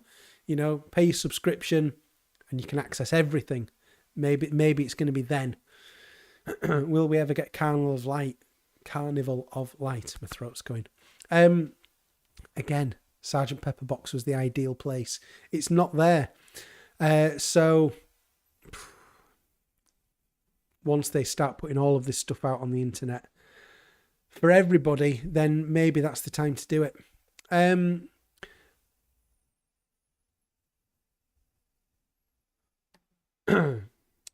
know you probably already have answered this, but what version will you be getting? You might only get the 2 CD set. The 2 CD set is certainly, that's the value for money, isn't it? You've got half of all the outtakes there, plus the remix. There's no doubt a lot of people will go for the 2 CD set because it is good value for money. I'll be getting the deluxe CD and the vinyl box sets, definitely. Your favourite conspiracy theory: the Beatles were a fake band because no 4 men could possibly be that talented. Fair enough. Rory says, from now on, no Blu-rays on this set, you believe? Right, well, there certainly isn't one on this set. Is that just because, as has possibly been suggested, they couldn't guarantee it would be ready in time? Maybe some production issues. So is it that they wanted to include a Blu-ray, but they were kind of prevented from doing so? Don't know. If this goes down well, and they're going to get a backlash from a lot of people for not having the Blu-ray. There'll be other people who couldn't give us stuff. They will take a decision on how it's affected this box. And if they think it hasn't affected it too much, then maybe they'll go down a download route in future, because that's surely cheaper for them to do. So we will see on that. Do you think streaming and digital files will end up burying physical media? Well, that's kind of a follow-on, isn't it, to what we've just been discussing? I think the record companies will be looking very closely at it and making a decision that ultimately they will want to release the sets that make them the most money. So they will have the data and the analysis to be able to tell how they're doing on that. So we will see. Chrome Destiny, I love any opportunity to be able to say, if anybody out there is listening who is in any way and in any official capacity associated with these things, and they're probably not, but you never know. The Beatles promised us, when the Get Back movie was officially announced, they promised us that Let It Be would be made available, and they haven't taken up that promise yet. They didn't say how. They didn't say if that would be in cinemas or whether it would be on a physical disc or whatever. But they promised us it. And I hope that we don't let them forget that. Also, I hope that now that attention has switched to Revolver, I hope that attention doesn't back off from the fact that Peter Jackson wants to do an extended Get Back. There are things that we would all love. As great as Get Back has been, there are things that we would still love. Once Disney's exclusivity is over, if that happens at some point, then are the Beatles Apple company free to put out whatever they want. Let It Be isn't going to come under Apple. Let It Be isn't going to come under Disney, I meant to say. So they don't have any jurisdiction there. So a box set that's got the original Let It Be film all cleaned up, that's got the rooftop concert in, glorious high-res audio, that's maybe got a disc that's got the rooftop concert without the cutaways. I think Peter Jackson did the right thing with the way he told that story, because he is a storyteller and he told a fantastic story. But I understand exactly why people would want the option to not see that and just have the concert. So there's a great box set still to be had of Get Back. And there was so little love put into that Get Back Blu-ray and DVD box that came out recently that I think that was just we need to get this out there. But I hope there's something better coming, and I hope they don't forget it now that the attention has shifted to Revolver. I just did a lot of talking there without stopping. I've got a couple of things I want to cover. Kevin, that is very, very generous of you. Thank you so much. I really appreciate that. Thank you. Let's give your question some attention. Couldn't Carnival of Light pop up on a Magical Mystery Tour box? Holding out hope. It could. It could. And certainly, again, I've talked about this before, the fact that there's a great box set to be had there covering the period from when Sgt. Pepper finished to before the White Album sessions started with the Isha demos. It could pop up on there. I think the Pepper box was its more natural home because of when it was recorded. But what a selling point it could be amongst other selling points for a Magical Mystery Tour box set, which I hope they don't ignore that period. I've said I'd love to see a box set that covers, those Yellow Submarine tracks like It's All Too Much, Hey Bulldog. Those things that were covered before they went to India, for example. And the Magical Mystery Tour stuff, if they want to put it in one box, that to me is better than no box at all. And if Carnival of Light goes out in there, it's the wrong place for it, but it's better than no place at all. So I hope they don't miss that period of time out when they're doing all these box sets. There's all sorts of incidental music from the Magical Mystery Tour film that I would love to have in a box set. And those Magical Mystery Tour songs, their demos and outtakes to be featured a lot more. We had some of it in Anthology 2. There's so much more I'm sure that we could get. The other thing I really want in that Magical Mystery Tour box set is the proper version of Magical Mystery Tour from the original movie that's got, I think it was John doing, rather than what we've got now, what you've got on the main album and what they've really annoyingly put in the film is the roll up for the Magical Mystery Tour, step right this way.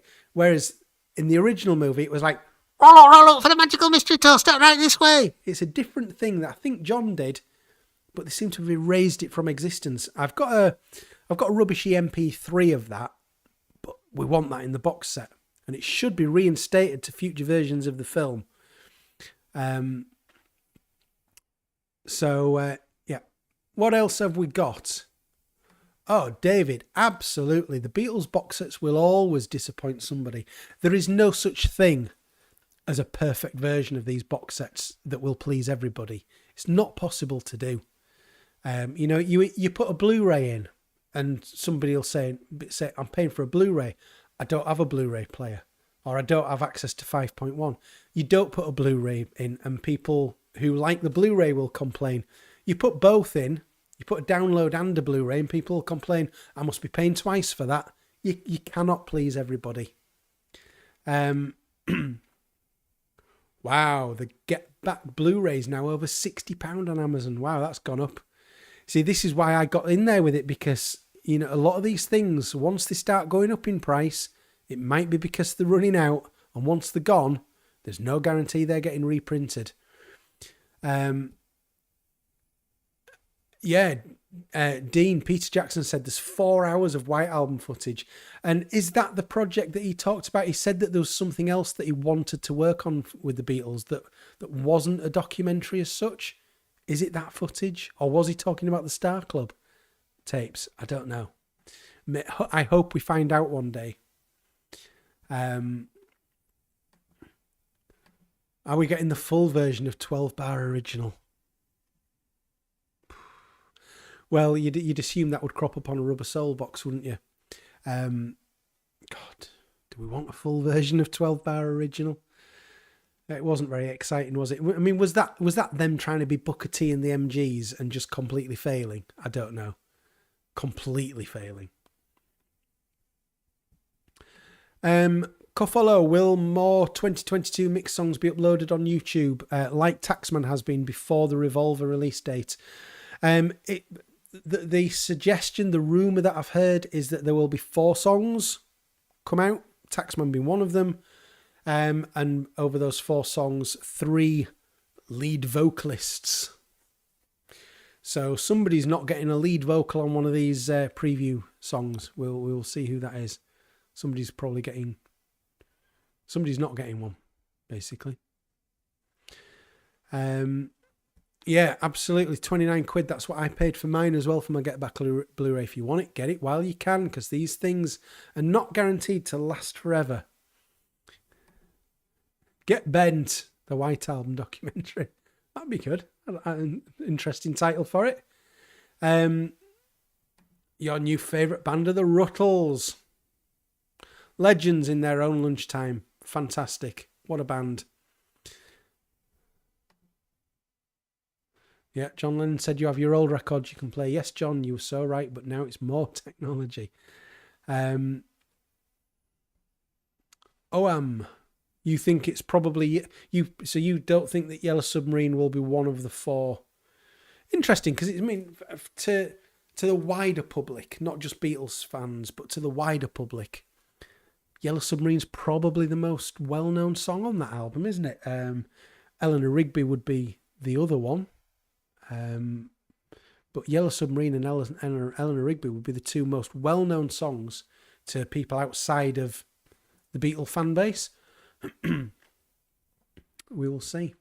I'm still on my Ringo trip. I'm up to, I think, 16 albums now on my Ringo journey, so I will soon be able to bring you the Ringo section of my ultimate Beatles and solo album ranking. If anybody doesn't know, I'm doing an ultimate ranking of all of John, Paul, George and Ringo's solo albums and the Beatles albums. There'll be over 100 albums altogether in one ranking, so I'm hoping to bring Ringo soon. I might have to even split Ringo into 2 parts, possibly. Potentially. Okay. There seems to be some Ruttles chat going on, which is great. CHESEANDONIONS. Oh no. Brilliant. I think it was the trousers. Yes, Leggy Mountbatten loved the trousers, didn't he? Fantastic. I love the Ruttles. I should have been wearing my Ruttles t-shirt tonight that I bought. Neil Innes was stood right next to me when I bought my Ruttles. I saw the Ruttles live t-shirt.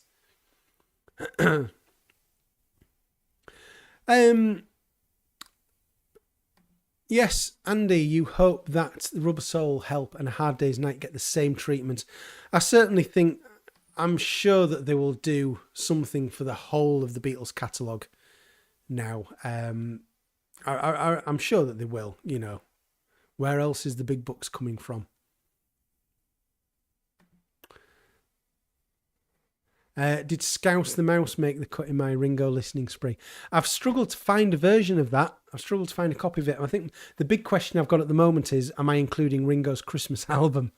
I have ordered, I managed to find, I'm not going to do every All-Star Band live album, but I am going to do the first one. I think I shouldn't leave out the first one. And I've ordered that. I managed to find it, a copy in very good condition for a couple of quid. So that is coming soon. So I will be able to include the first All-Star Band album, but I'm not going to do all of those. Ouch is the best Ruttles song. Ouch. Yeah, definitely a contender. Cheese and Onions would be another contender. I think the second album, Archaeology's got some really good stuff on it as well. Eine Kleine Middle Class of Music is really good. Major Happy's up and coming Once Upon a Time Good Time Band is good. It's all great. I love it all.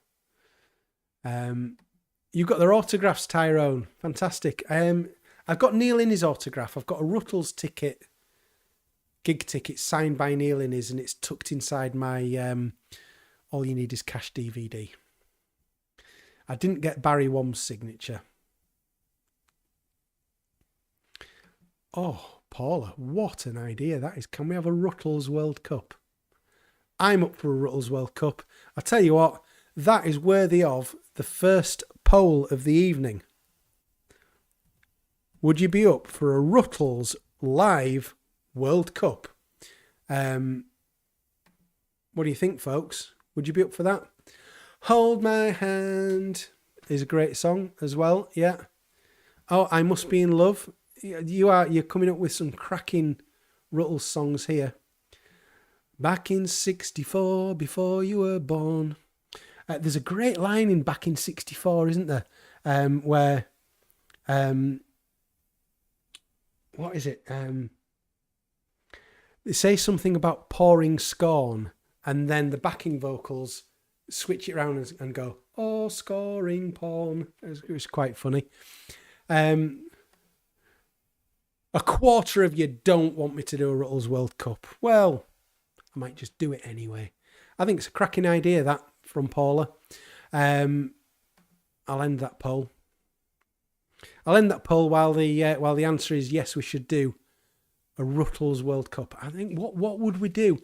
I think probably it would be songs from the first two albums is probably the way to go there. Oh, the Knicker Elastic King. Fantastic. Complete with Coronation Street theme tune. And I think that whole song was dedicated to Mike Baldwin. I think Mike Baldwin is the subject of the Knicker Elastic King there. Because why would you have that song, that theme, that concept, and then stick a little bit of the Coronation Street theme tune in, unless it was about Mike Baldwin?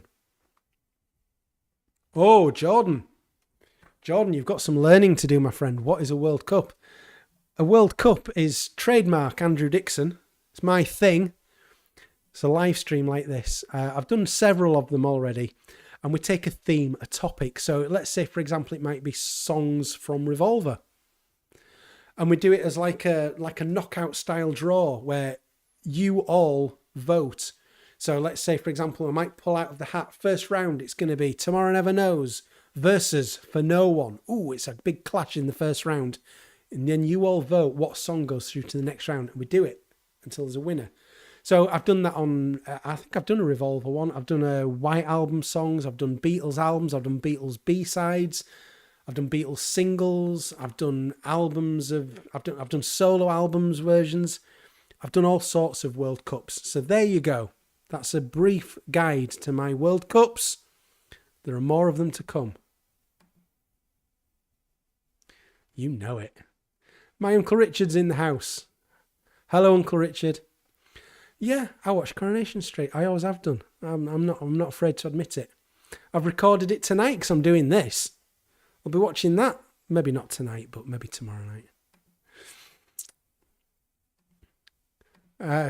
FIFA owe me money for... No, they've been going longer than I have, to be fair. 1932, was it the first World Cup? I haven't been doing them that long.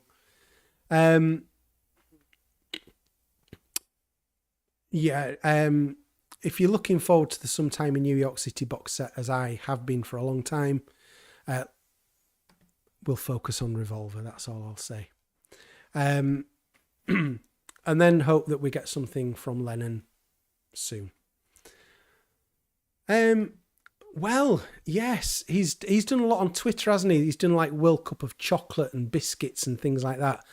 But he's not come on video and done his World Cups. He's not done a knockout style draw on video like I've done. So yeah, Richard Osman definitely has done them, and they've been good. He's not done one for a long time though, has he? I think he did quite a few through lockdown.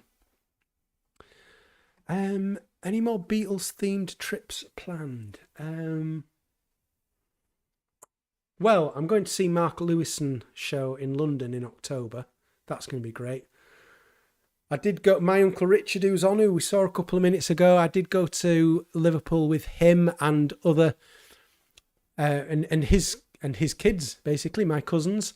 A couple of months ago, we had a great trip there. We went inside John and Paul's childhood homes. We went to various pubs that I'd never been in, which were really interesting. A pub called Ye Crack, which is where John and Cynthia had their first dates. There was a pub called, I keep forgetting the name of it. It's just near the NEMS building on Whitechapel, just off Matthew Street. And it's the pub where George phoned Paul just after Brian became manager. George phoned Paul, who hadn't turned up for a gig. Paul, where are you? Paul's dad, Jim, answered the phone. Jim said, he's in the bath. He's not coming.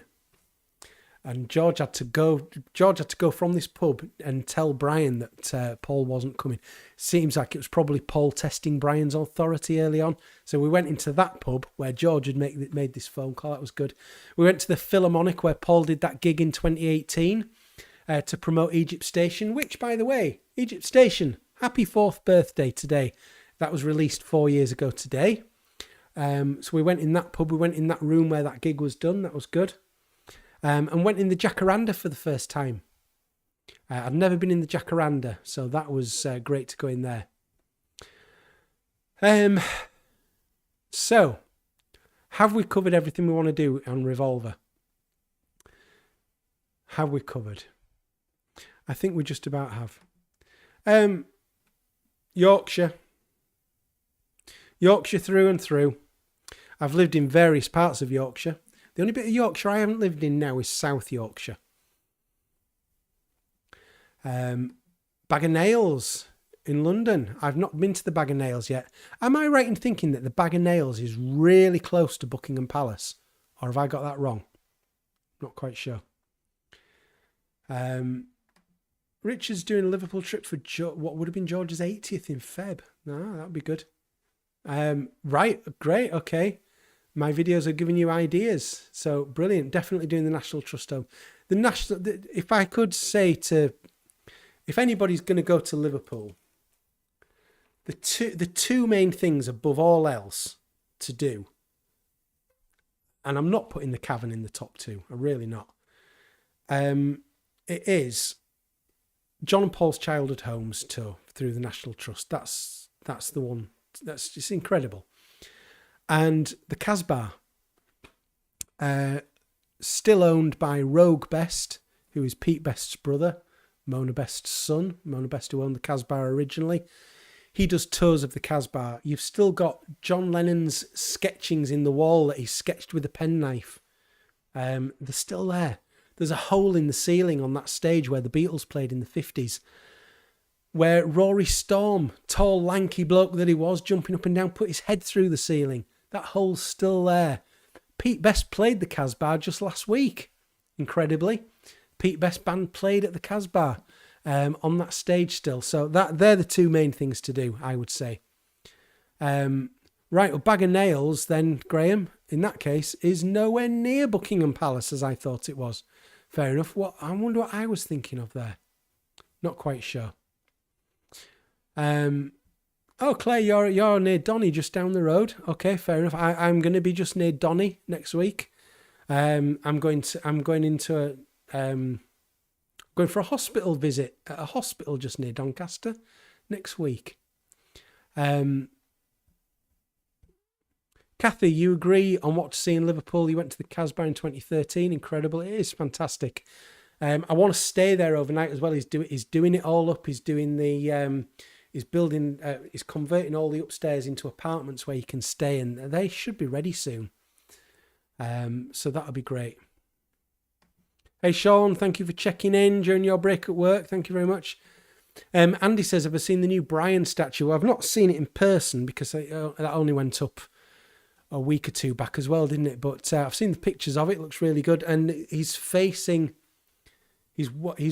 walking towards the Cavern, isn't he? That short walk from Nems to the Cavern, and he's facing in that direction. Brilliant.